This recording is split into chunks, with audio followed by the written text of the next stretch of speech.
Hi friends, మనము లాభ నష్టాల టాపిక్ గురించి డిస్కషన్ చేస్తున్నాం. మనం ఒక వస్తువుని కొన్నప్పుడు లాభం ఏ విధంగా వస్తుందంటే, అమ్మిన వేల నుంచి కొన్న వేలు తీసేసినట్లయితే లాభం అనేది వస్తుంది.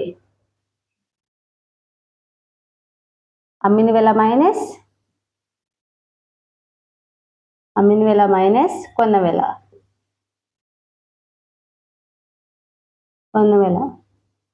ఇజ్ ఈక్వల్ లాభం అనేది వస్తుంది. మనకి నష్టం ఏ విధంగా వస్తుందంటే, కొన్న వేల నుంచి అమ్మిన వేలు తీసేసినట్లయితే నష్టం అనేది రావడం జరుగుతుంది. కొన్న వేల మైనస్ అమ్మిన వేల.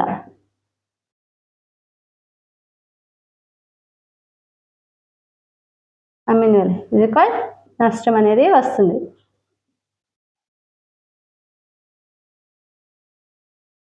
లాభశాతము ఇజ్ ఈక్వల్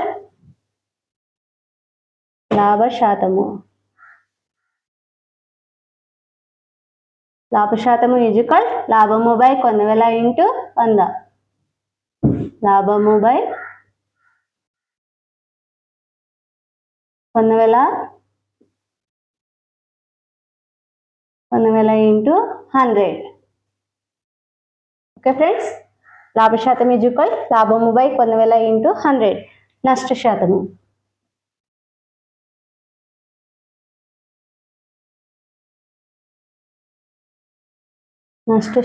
ఇజ్ ఈక్వల్ నష్టము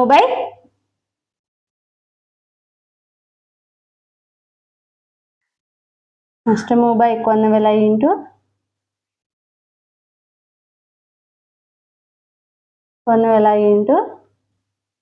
100. ఓకే ఫ్రెండ్స్, ఒకసారి చూసుకున్నట్లయితే అమ్మిన వేలలో నుంచి కొన్న వేలు తీసేసినట్లయితే లాభం అనేది రావడం జరుగుతుంది. కొన్న వేలలో నుంచి అమ్మిన వేలు తీసేసినట్లయితే నష్టం అనేది వస్తుంది. లాభశాతము ఈజ్ ఈక్వల్ లాభము బై కొన్న వేల ఇంటూ 100. నష్టశాతము ఈజ్ ఈక్వల్ నష్టము బై కొన్న వేల ఇంటూ 100. ఇప్పుడు మనం ఫార్ములాస్ చూసుకున్నాం.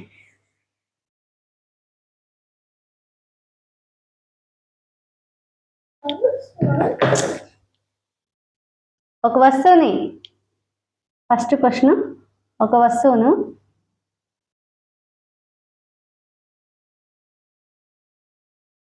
ఒక వస్తువును 651కి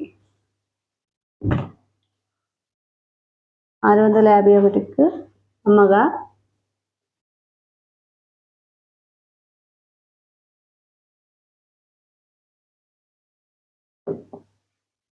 అమ్మితే 7% నష్టం వచ్చింది.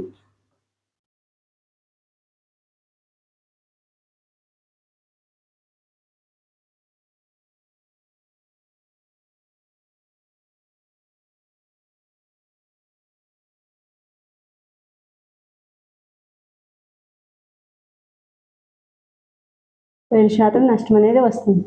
అయినా ఆ వస్తువు యొక్క కొన్న ధర ఎంత? అయినా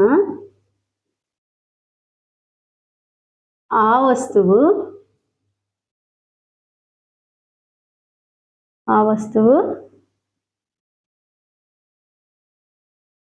కొన్న ధర ఎంత?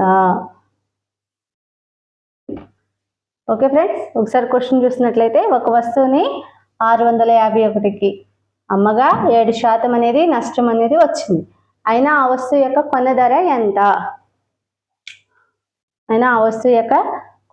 ఎంత? అంటే 100కు 7%. 100కు 7%. ఎంత శాతం నష్టం వచ్చింది? 7%.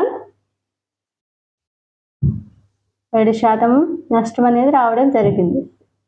100కి 7% నష్టం వస్తే 100లో నుంచి 7 తీసేసినట్లయితే 93. 93కి 651 రూపాయలకు అమ్మగా కొన్న ధర ఎంత? కొన్న ధర ఎప్పుడు 100 చేత చూపిస్తాం. 100కు ఎంత?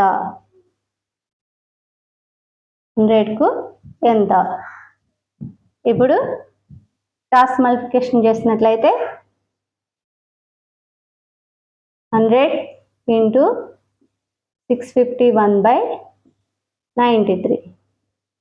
ఈ 93 అనేది 651లో 7 టైమ్స్ పోతుంది, 7 అంటే 700. అంటే కొన్న ధర ఎంత వచ్చింది? కొన్న ధర వచ్చేసి కొన్న ధర వచ్చేసి 700 రూపాయలు.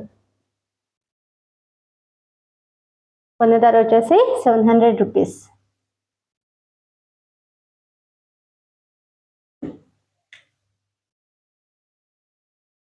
ఓకే ఫ్రెండ్స్, మా ఛానల్ నచ్చినట్లయితే లైక్ చేయండి, షేర్ చేయండి, సబ్స్క్రైబ్ చేయండి. Thank you friends.